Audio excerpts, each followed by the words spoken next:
Ce serait mentir que de dire qu'on l'attendait sur des charbons ardents, mais enfin voilà, il est là, on l'a vu, Bob Marley, One Love. Reggae is a people music. People coming together.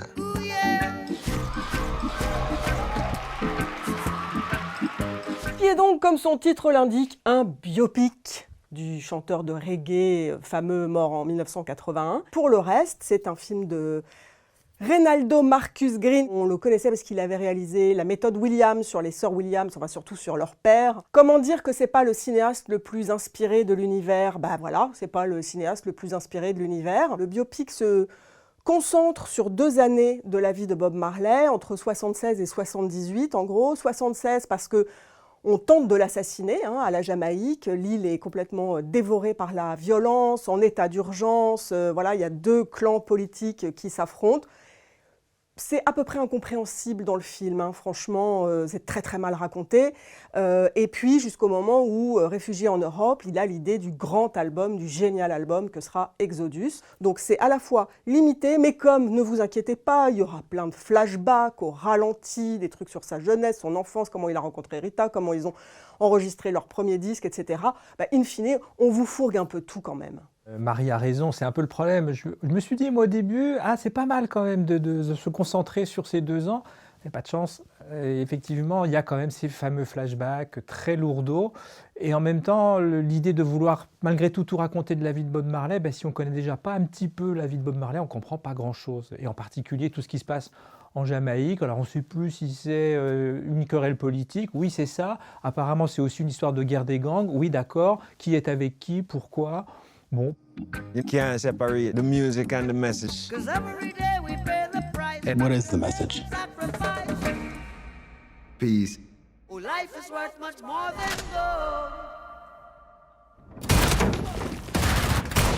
À la première image, on sait que le film est dead, on sait que le film sera mauvais. Une image d'Épinal, le petit garçon malheureux qui monte dans un bus avec sa maman et à qui on a tendu une Bible juste avant. Ben oui, parce que le film va être un long prêchi-prêcha. Alors pas tellement sur la Bible, mais sur la religion Rastafari. Il y a aussi le problème de l'incarnation de Bob Marley. Donc c'est un acteur qui s'appelle Kingsley Ben-Adir, acteur qui commence à être un peu abonné aux grandes personnalités de l'histoire contemporaine, puisqu'il avait incarné Malcolm X dans un film pour Netflix. Il avait également incarné Barack Obama, rien que ça. Et là, carrément, c'est Bob Marley. Alors, je ne suis pas forcément partisan des acteurs qui ressemblent absolument aux personnages qu'ils sont censés interpréter. On avait d'un côté un personnage historique, Bob Marley, avec un visage un peu émacié, quelque chose d'assez fort. Et là, on a un gros poupon avec des bonnes joues. Voilà. Et donc, ce qui fait qu'on est quand même assez loin de l'urgence du personnage. Il a beau faire beaucoup d'efforts, notamment sur les scènes de concert, où il est plutôt crédible. Le charisme n'y est pas du tout. Et c'est quand même un vrai problème pour incarner un personnage aussi important que Bob Marley.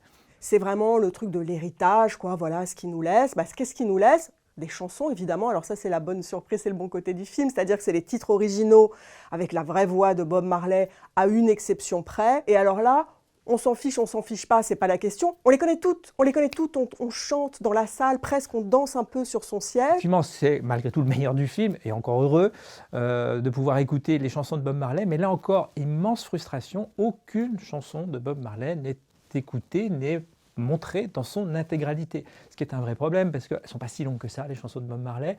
Et puis voilà, dans un film musical, c'est quand même important de montrer la création musicale, quoi. Et là, il n'y a quasiment rien là-dessus.